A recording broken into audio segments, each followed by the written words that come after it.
The Life and Adventures of Robinson Crusoe, by Daniel Defoe. Chapter 12. A Cave Retreat.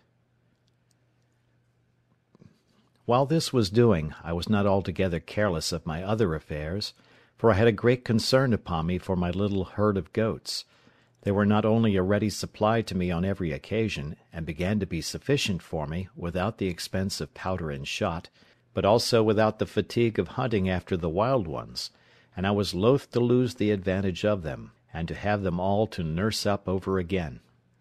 For this purpose, after long consideration, I could think of but two ways to preserve them. One was, to find another convenient place to dig a cave underground, and to drive them into it every night;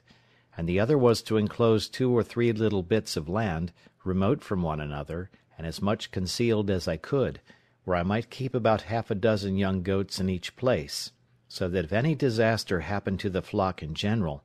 I might be able to raise them again with little trouble and time;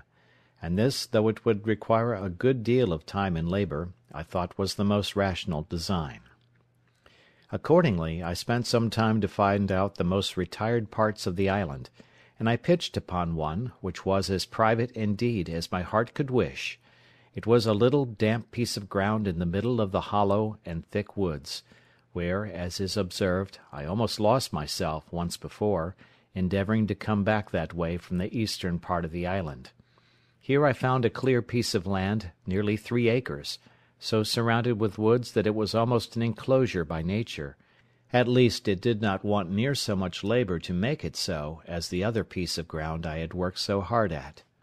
I immediately went to work with this piece of ground, and in less than a month's time I had so fenced it round that my flock or herd, call it which you please, which were not so wild now as at first they might be supposed to be, were well enough secured in it. So, without any further delay, I removed 10 young she-goats and 2 he-goats to this piece, and when they were there I continued to perfect the fence till I had made it as secure as the other, which, however, I did at more leisure, and it took me up more time by a great deal. All this labour I was at the expense of, purely from my apprehensions on account of the print of a man's foot, for as yet I had never seen any human creature come near the island, and I had now lived 2 years under this uneasiness, which, indeed, made my life much less comfortable than it was before, as may be well imagined by any who know what it is to live in the constant snare of the fear of man. And this I must observe, with grief too, that the discomposure of my mind had great impression also upon the religious part of my thoughts; for the dread and terror of falling into the hands of savages and cannibals lay so upon my spirits, that I seldom found myself in a due temper for application to my Maker; at least, not with the sedate calmness and resignation of soul which I was wont to do. I rather prayed to God as under great affliction and pressure of mind, surrounded with danger, and in expectation every night of being murdered and devoured before morning; and I must testify, from my experience,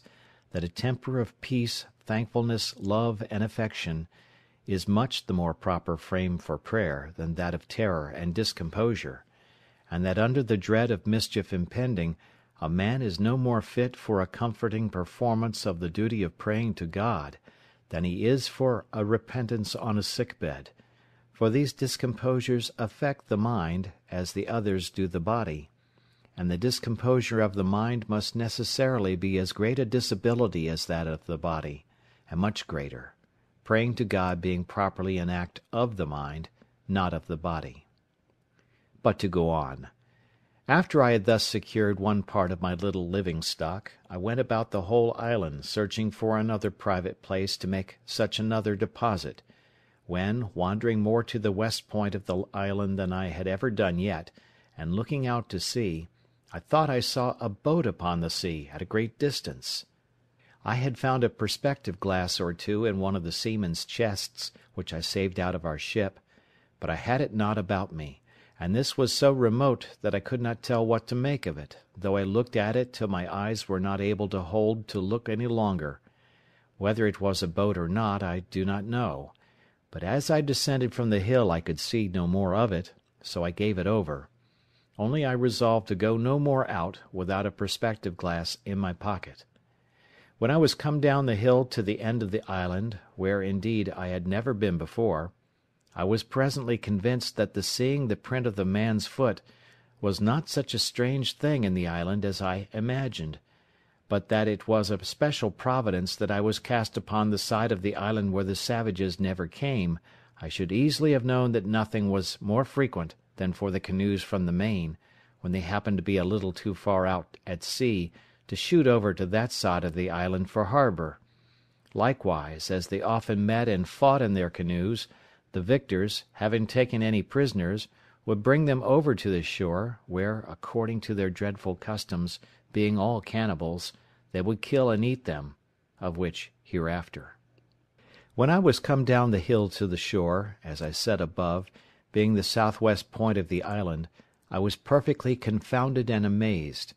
nor is it possible for me to express the horror of my mind at seeing the shore spread with skulls, hands, feet, and other bones of human bodies, and particularly I observed a place where there had been a fire made, and a circle dug in the earth like a cockpit, where I supposed the savage wretches had sat down to their human feastings upon the bodies of their fellow creatures. I was so astonished with the sight of these things that I entertained no notions of any danger to myself from it for a long while. All my apprehensions were buried in the thoughts of such a pitch of inhuman, hellish brutality, and the horror of the degeneracy of human nature, which, though I had heard of it often, yet I never had so near a view of before. In short, I turned away my face from the horrid spectacle, my stomach grew sick, and I was just at the point of fainting, when nature discharged the disorder from my stomach, and having vomited with uncommon violence, I was a little relieved, but could not bear to stay in the place a moment. So I got up the hill again with all the speed I could, and walked on towards my own habitation. When I came a little out of that part of the island, I stood still a while, as amazed, and then, recovering myself, I looked up with the utmost affection of my soul, and with a flood of tears in my eyes, gave God thanks, that had cast my first lot in a part of the world where I was distinguished from such dreadful creatures as these, and that, though I had esteemed my present condition very miserable, had yet given me so many comforts in it, that I had still more to give thanks for than to complain of; and this, above all, that I had, even in this miserable condition, been comforted with the knowledge of Himself, and the hope of His blessing, which was a felicity more than sufficiently equivalent to all the misery which I had suffered or could suffer. In this frame of thankfulness I went home to my castle, and began to be much easier now, as to the safety of my circumstances, than ever I was before, for I observed that these wretches never came to this island in search of what they could get, perhaps not seeking, not wanting, or not expecting anything here, and having often, no doubt, been up the covered, woody part of it without finding anything to their purpose. I knew I had been here now almost 18 years, and never saw the least footsteps of human creature there before, and I might be 18 years more as entirely concealed as I was now, if I did not discover myself to them, which I had no manner of occasion to do, it being my only business to keep myself entirely concealed where I was, unless I found a better sort of creatures than cannibals to make myself known to. Yet I entertained such an abhorrence of the savage wretches that I have been speaking of, and of the wretched, inhuman custom of their devouring and eating one another up, that I continued pensive and sad, and kept close within my own circle for almost 2 years after this. When I say my own circle, I mean by it my 3 plantations, that is, my castle, my country seat, which I called my bower, and my enclosure in the woods. Nor did I look after this for any other use than an enclosure for my goats, for the aversion which nature gave me to these hellish wretches was such, that I was as fearful of seeing them as of seeing the devil himself. I did not so much as go to look after my boat all this time, but began rather to think of making another, for I could not think of ever making any more attempts to bring the other boat round the island to me, lest I should meet with some of these creatures at sea, in which case, if I had happened to have fallen into their hands, I knew what would have been my lot. Time, however, and the satisfaction I had that I was in no danger of being discovered by these people, began to wear off my uneasiness about them, and I began to live just in the same composed manner as before, only with this difference, that I used more caution, and kept my eyes more about me than I did before, lest I should happen to be seen by any of them, and particularly I was more cautious of firing my gun, lest any of them, being on the island, should happen to hear it. It was, therefore, a very good providence to me that I had furnished myself with a tame breed of goats,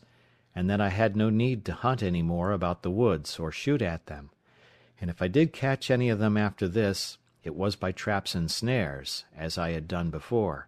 so that for 2 years after this I believe I never fired my gun once off, though I never went out without it. And what was more, as I saved 3 pistols out of the ship, I always carried them out with me, or at least 2 of them, sticking them in my goatskin belt. I also furbished up one of the great cutlasses that I had out of the ship, and made me a belt to hang it on also, so that I was now a most formidable fellow to look at when I went abroad, if you add to the former description of myself the particular of 2 pistols and a broadsword hanging at my side in a belt, but without a scabbard. Things going on thus, as I have said, for some time, I seemed, excepting these cautions, to be reduced to my former calm, sedate way of living. All these things tended to show me more and more how far my condition was from being miserable, compared to some others, nay, to many other particulars of life which it may have pleased God to have made my lot.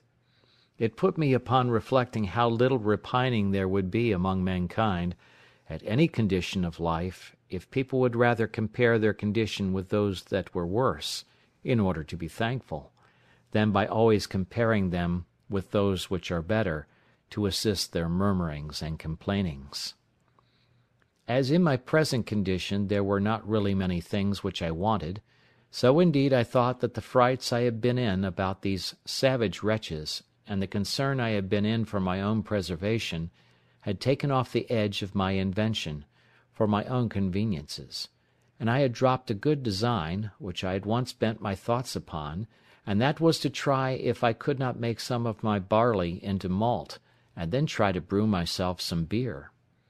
This was really a whimsical thought, and I reproved myself often for the simplicity of it, for I presently saw there would be the want of several things necessary to the making my beer that it would be impossible for me to supply, as first, casks to preserve it in, which was a thing that, as I have observed already, I could never compass. No, though I spent not only many days, but weeks, nay, months in attempting it, but to no purpose.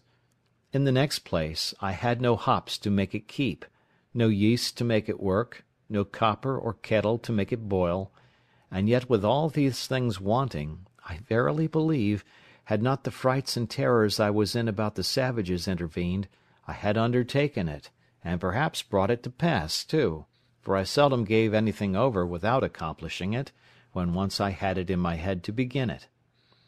But my invention now ran quite another way. For night and day I could think of nothing but how I might destroy some of the monsters in their cruel, bloody entertainment, and if possible save the victim they should bring hither to destroy. It would take up a larger volume than this whole work is intended to be to set down all the contrivances I hatched, or rather brooded upon, in my thoughts, for the destroying these creatures, or at least frightening them so as to prevent their coming hither any more. But all this was abortive. Nothing could be possible to take effect, unless I was to be there to do it myself, and what could one man do among them, when perhaps there might be 20 or 30 them together with their darts, or their bows and arrows, with which they could shoot as true to a mark as I could with my gun? Sometimes I thought if digging a hole under the place where they made their fire, and putting in 5 or 6 pounds of gunpowder, which, when they kindled their fire, would consequently take fire and blow up all that was near it. But, as in the first place I should be unwilling to waste so much powder upon them, my store being now within the quantity of 1 barrel, so neither could I be sure of its going off at any certain time, when it might surprise them, and at best that it would do little more than just blow the fire about their ears and fright them, but not sufficient to make them forsake the place. So I laid it aside, and then proposed that I would place myself in ambush in some convenient place, with my 3 guns all double loaded, and in the middle of their bloody ceremony let fly at them, when I should be sure to kill or wound perhaps 2 or 3 at every shot. And then falling in upon them with my 3 pistols and my sword, I made no doubt but that, if there were 20, I should kill them all. This fancy pleased my thoughts for some weeks, and I was so full of it that I often dreamed of it, and sometimes that I was just going to let fly at them in my sleep. I went so far with it in my imagination that I employed myself several days to find out proper places to put myself in ambuscade, as I said, to watch for them, and I went frequently to the place itself, which was now grown more familiar to me. But while my mind was thus filled with thoughts of revenge and of bloody putting 20 or 30 of them to the sword, as I may call it, the horror I had at the place, and the signals of the barbarous wretches devouring one another, abetted my malice. Well, at length I found a place in the side of the hill where I was satisfied I might securely wait till I saw any of their boats coming, and might then, even before they would be ready to come on shore, convey myself unseen into some thickets of trees, in one of which there was a hollow large enough to conceal me entirely,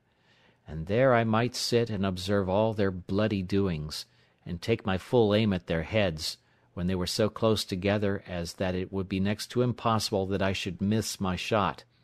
or that I could fail wounding 3 or 4 of them at the first shot. In this place, then, I resolved to fulfil my design, and accordingly I prepared 2 muskets and my ordinary fowling piece.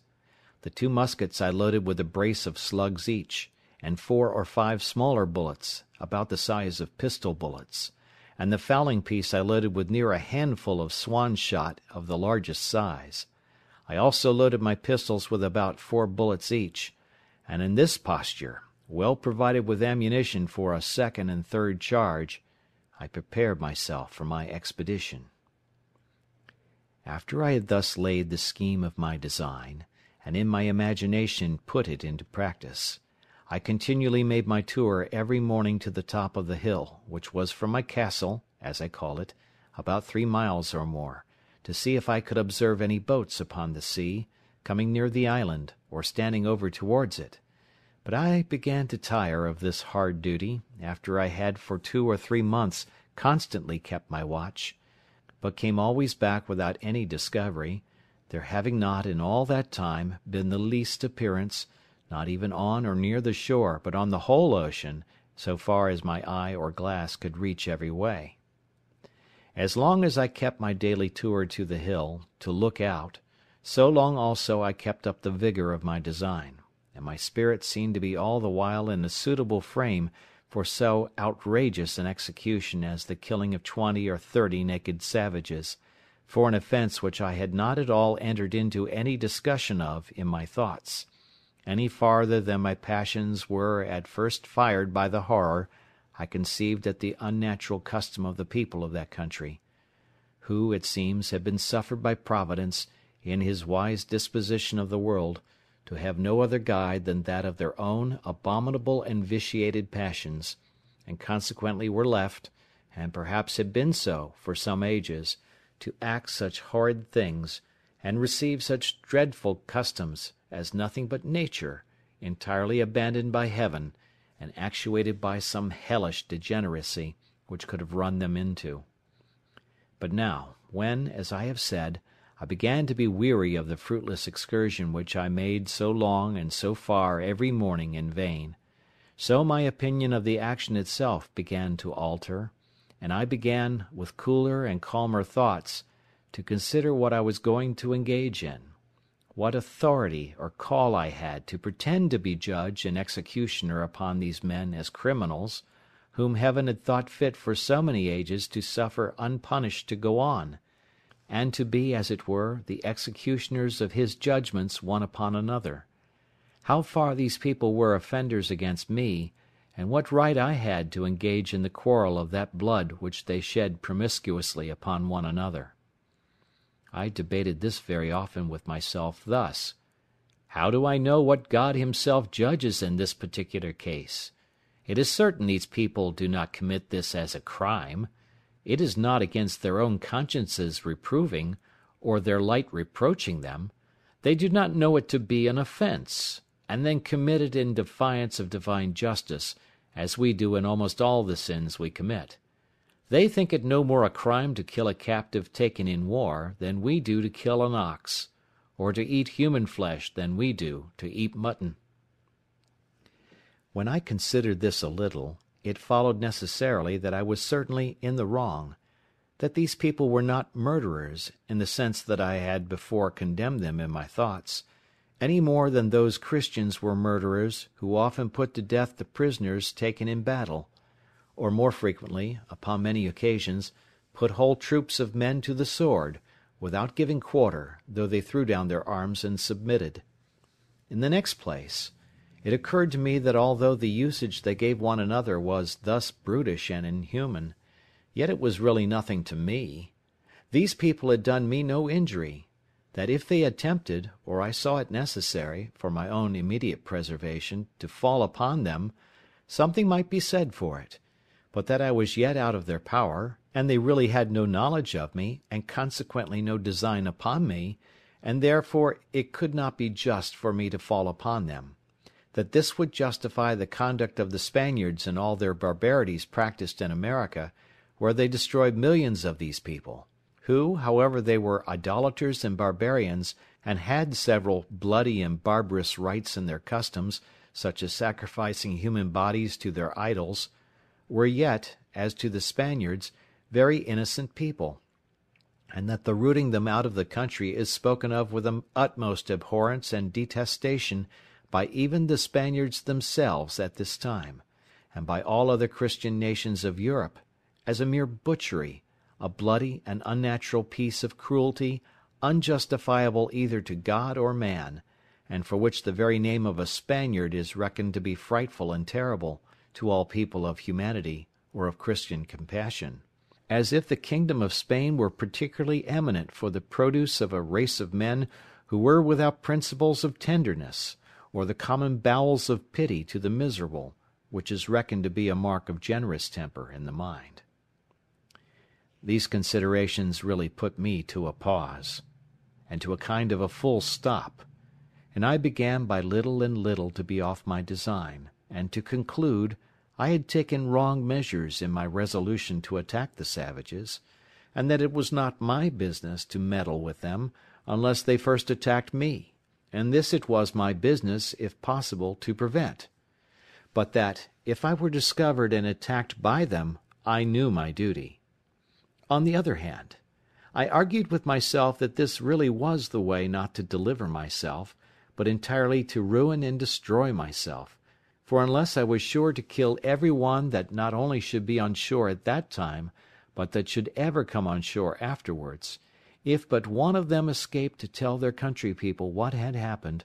they would come over again by thousands to revenge the death of their fellows, and I should only bring upon myself a certain destruction, which at present I had no manner of occasion for. Upon the whole, I concluded that I ought, neither in principle nor in policy, one way or other, to concern myself in this affair; that my business was, by all means possible, to conceal myself from them, and not to leave the least sign for them to guess by that there were any living creatures upon the island, I mean of human shape. Religion joined in with this prudential resolution, and I was convinced now, many ways, that I was perfectly out of my duty when I was laying all my bloody schemes for the destruction of innocent creatures, I mean innocent as to me. As to the crimes they were guilty of towards one another, I had nothing to do with them; they were national, and I ought to leave them to the justice of God, who is the governor of nations, and knows how, by national punishments, to make a just retribution for national offences, and to bring public judgments upon those who offend in a public manner, by such ways as best please him. This appeared so clear to me now, that nothing was a greater satisfaction to me than that I had not been suffered to do a thing which I now saw so much reason to believe would have been no less a sin than that of wilful murder, if I had committed it. And I gave most humble thanks on my knees to God, that he had thus delivered me from blood-guiltiness, beseeching him to grant me the protection of his providence, that I might not fall into the hands of the barbarians,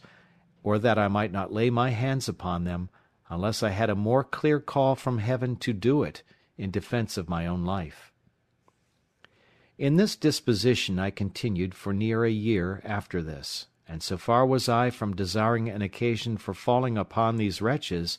that in all that time I never once went up the hill to see whether there were any of them in sight, or to know whether any of them had been on shore there or not, that I might not be tempted to renew any of my contrivances against them, or be provoked by any advantage that might present itself to fall upon them. Only this I did.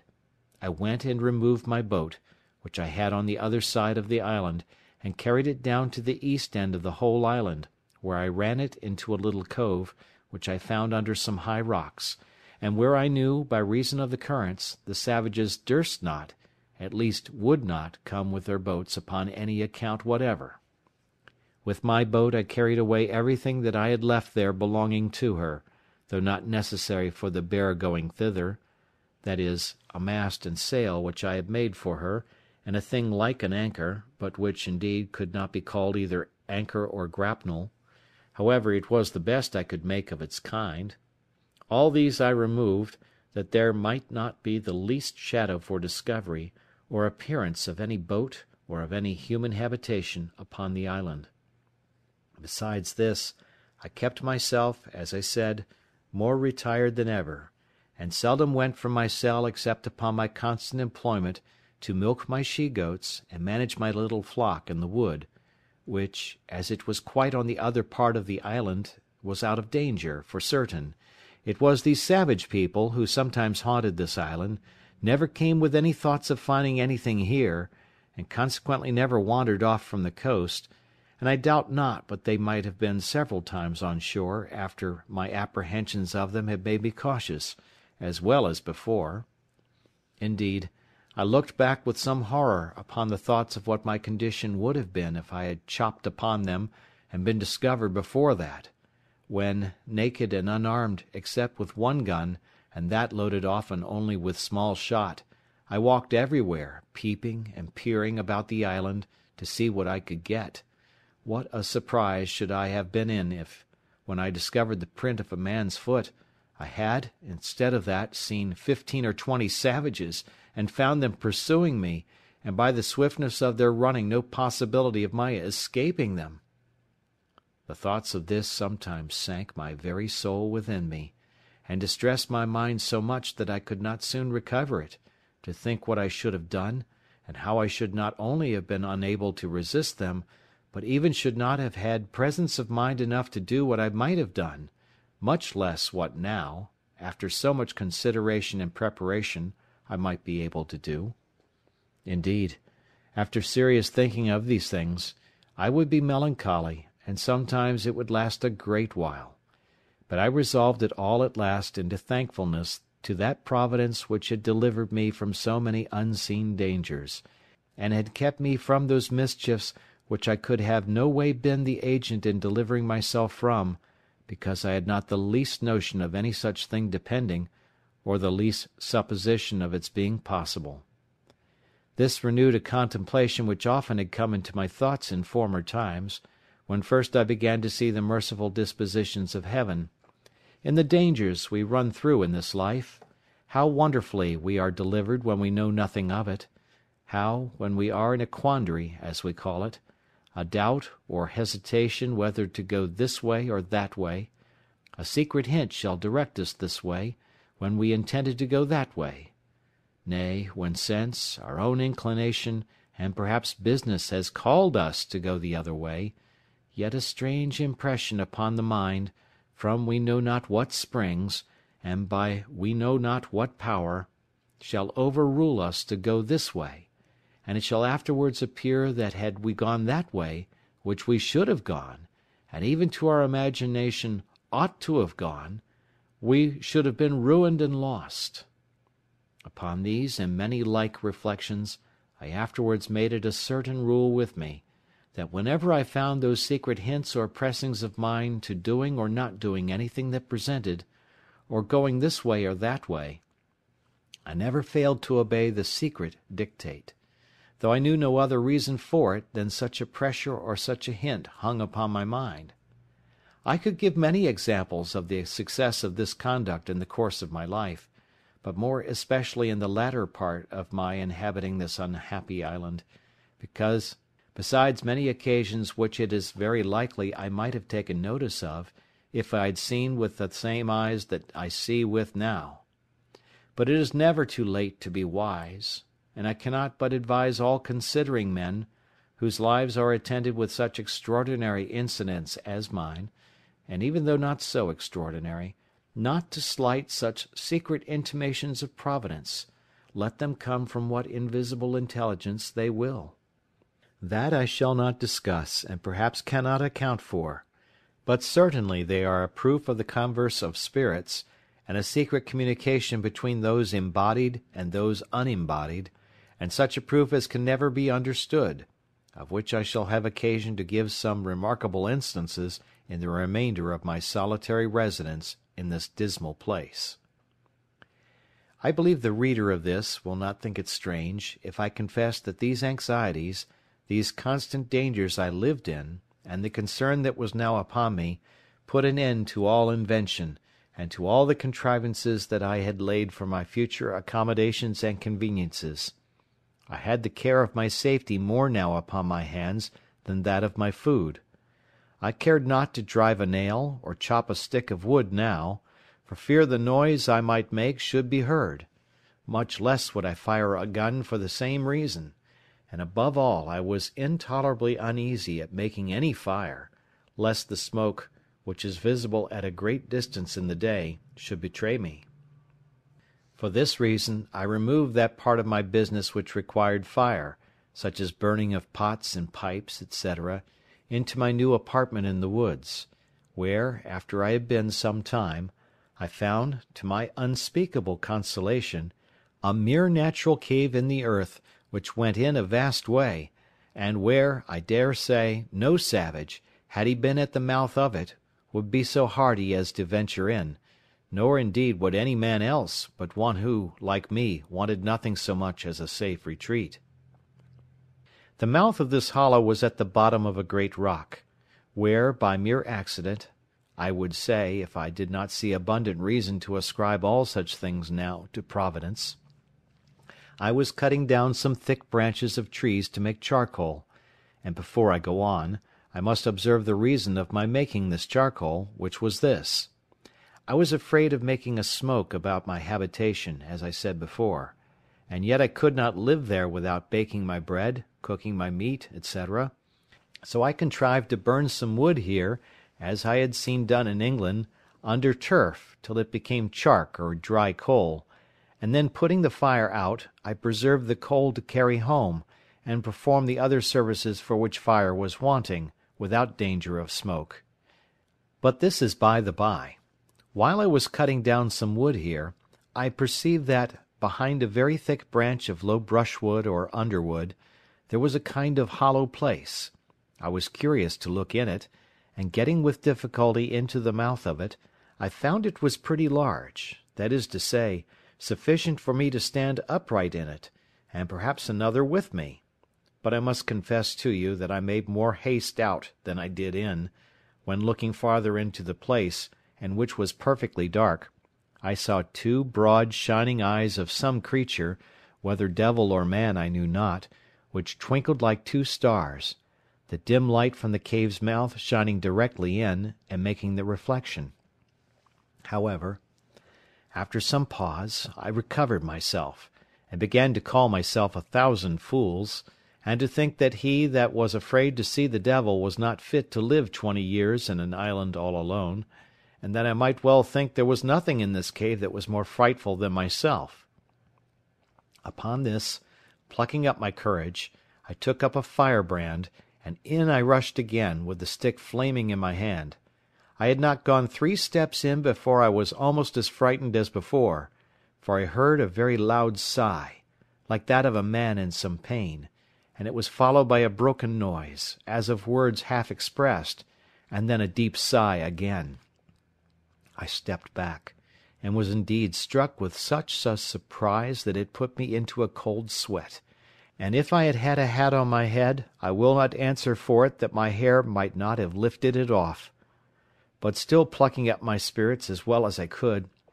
and encouraging myself a little with considering that the power and presence of God was everywhere, and was able to protect me,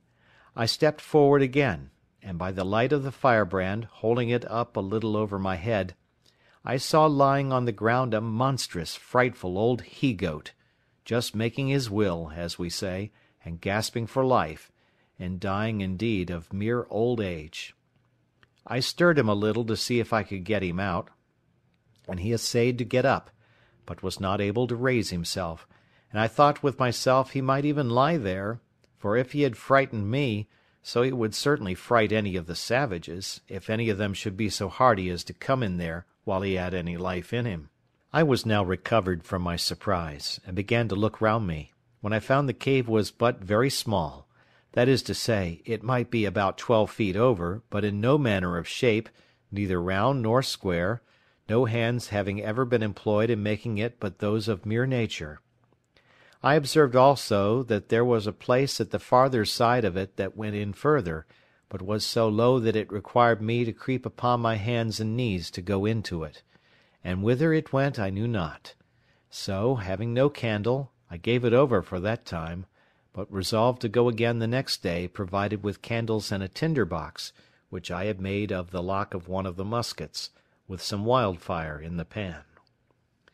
Accordingly, the next day I came provided with 6 large candles of my own making, for I made very good candles now of goat's tallow, but was hard set for candle wick, using sometimes rags or rope yarn, and sometimes the dried rind of a weed like nettles. And going into this low place I was obliged to creep upon all fours, as I have said, almost 10 yards, which, by the way, I thought was a venture bold enough, considering that I knew not how far it might go, nor what was beyond it. When I had got through the strait, I found the roof rose higher up, I believe near 20 feet, but never was such a glorious sight seen in the island, I dare say, as it was to look round the sides and roof of this vault, or cave. The wall reflected 100,000 lights to me from my 2 candles.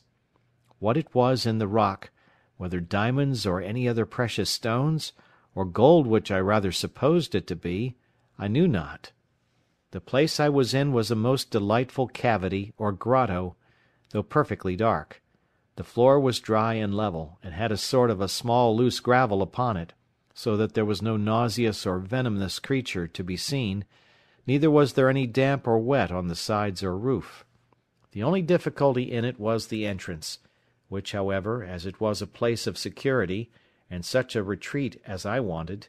I thought was a convenience, so that I really rejoiced at the discovery, and resolved, without any delay, to bring some of those things which I was most anxious about to this place. Particularly, I resolved to bring hither my magazine of powder, and all my spare arms, that is 2 fowling pieces, for I had 3 in all, and 3 muskets, for of them I had 8 in all. So I kept in my castle only 5, which stood ready mounted like pieces of cannon on my outmost fence, and were ready also to take out upon any expedition. Upon this occasion of removing my ammunition, I happened to open the barrel of powder which I took up out of the sea, and which had been wet, and I found that the water had penetrated about 3 or 4 inches into the powder on every side, which, caking and growing hard, had preserved the inside like a kernel in the shell, so that I had near 60 pounds of very good powder in the centre of the cask.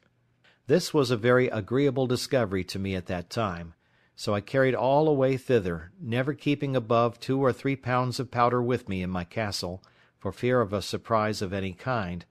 I also carried thither all the lead I had left for bullets. I fancied myself now like one of the ancient giants who were said to live in caves and holes in the rocks, where none could come at them, for I persuaded myself, while I was here, that if 500 savages were to hunt me, they could never find me out, or if they did, they would not venture to attack me here. The old goat whom I found expiring died in the mouth of the cave the next day after I made this discovery, and I found it much easier to dig a great hole there and throw him in and cover him with earth than to drag him out. So I interred him there to prevent offence to my nose. End of chapter 12.